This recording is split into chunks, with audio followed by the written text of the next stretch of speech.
मुकेश चंद्राकर या छत्तीसगडमधील तरुण पत्रकाराच्या हत्येने सर्वांनाच हादरवून सोडले आहे। नवीन वर्षाच्या पहिल्या दिवसापासून बेपत्ता असलेल्या मुकेशचा मृतदेह एका कंत्राटदाराच्या घराच्या सेप्टिक टँकमध्ये 3 जानेवारी रोजी सापडला होता। या घटनेने संपूर्ण परिसरात खळबळ उडाली आहे। पोलीस आणि FSL पथक घटनास्थळी पोहोचले आणि तपास सुरू केला। सेप्टिक टँक पूर्णपणे काँक्रीटने झाकलेली होती, ज्यावरून पत्रकाराचा मृतदेह लपवण्याचा प्रयत्न करण्यात आल्याचे स्पष्ट होत आहे। पत्रकार बेपत्ता झाल्याची माहिती मिळताच पोलिसांनी तातडीने शोध मोहीम सुरू केली। बस्तरचे IG सुंदरराज P यांनीही मुकेशला लवकरात लवकर शोधण्याचे आश्वासन दिले होते। पोलिसांची अनेक पथके वेगवेगळ्या ठिकाणी सतत मुकेशचा शोध घेत होती। अखेर मुकेशच्या मोबाईलचे शेवटचे लोकेशन ठेकेदार सुरेश चंद्राकर यांच्या घराजवळ सापडले। यानंतर पोलिसांनी ठेकेदाराच्या घराची तपासणी केली असता त्याच्या घरातील सेप्टिक टँकमध्ये मुकेशचा मृतदेह आढळून आला। मुकेशच्या कुटुंबियांनी सांगितले की नवीन वर्षाच्या पहिल्या दिवशी एका तरुणाने मुकेशला घरातून बोलवत आपल्या सोबत घेऊन गेला होता आणि तेव्हापासून मुकेशचा मोबाईल बंद होता। मिळालेल्या माहितीनुसार मुकेशला घेऊन गेलेला तरुण सध्या दिल्लीत आहे। मुकेश आणि कंत्राटदार सुरेश चंद्राकर यांच्यात रस्ता बांधकामातील भ्रष्टाचारावरून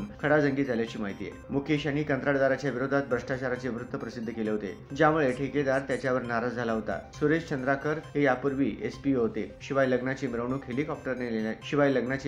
हेलिकॉप्टरने नेल्यानेही ते चर्चेत होते। पूर्व वैमनस्यातून कंत्राटदार सुरेश चंद्राकर यांनी मुकेशची हत्या केल्याचा संशय पोलिसांना आहे। कंत्राटदार सुरेश चंद्राकर सध्या संपूर्ण कुटुंबासह फरार आहे। त्याचा धाकटा भाऊ रितेश चंद्राकर दिल्लीला पळून गेलाय। त्यांची कार रायपूर विमानतळावर उभी असलेली आढळून आली। मात्र पोलिसांनी सुरेश चंद्राकर यांच्या धाकट्या भावाला ताब्यात घेऊन त्याची चौकशी सुरू केली आहे। पोलिसांनी सुरेश चंद्राकर यांनाही ताब्यात घेतल्याचे काही सूत्रांचे म्हणणे आहे, मात्र याला अधिकृत दुजोरा मिळालेला नाही।